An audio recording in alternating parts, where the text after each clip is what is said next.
नमस्कार, बहुत स्वागत आपका। मैं हूं आपके साथ मनोरा सक्सेना। मनो की मास्टर क्लास में आज एक बहुत बड़ी खुशखबरी सरकारी कर्मचारियों के लिए बताने वाले हैं।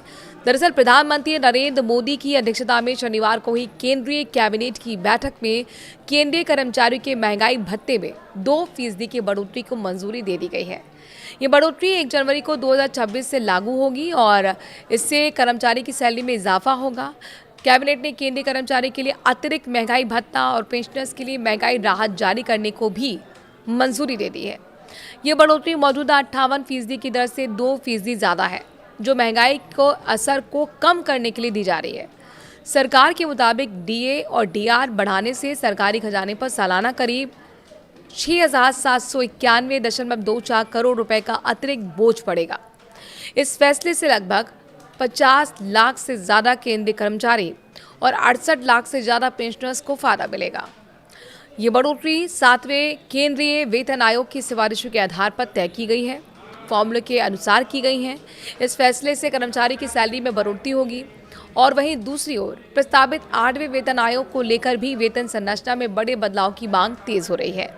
इसी बीच national council joint consultative machinery ने सरकार को दिए ज्ञापन में फिटमेंट फैक्टर को 3.83 तक बढ़ाने की मांग की है। अगर ये प्रस्ताव मान लिया जाता है तो न्यूनतम बेसिक सैलरी 18,000 रुपये से बढ़कर करीब 69,000 रुपये तक पहुंच सकती है। फिटमेंट फैक्टर एक ऐसा गुणांक होता है जिसके जरिए महंगाई और जीवन यापन की लागत को ध्यान में रखते हुए कर्मचारी की सैलरी तय की जाती है।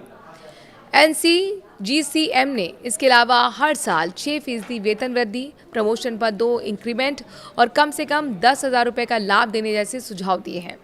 अगर ये बदलाव लागू होते हैं तो देश के 50 लाख से ज़्यादा केंद्रीय कर्मचारी और 65 लाख पेंशनर सीधे तौर पर प्रभावित होंगे।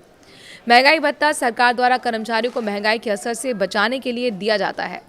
पिछले कुछ वर्षों में पेट्रोल, रसोई गैस, सब्जी, फल और अन्य ज़रूरी वस्तुओं की कीमतों में काफ़ी वृद्धि हुई है।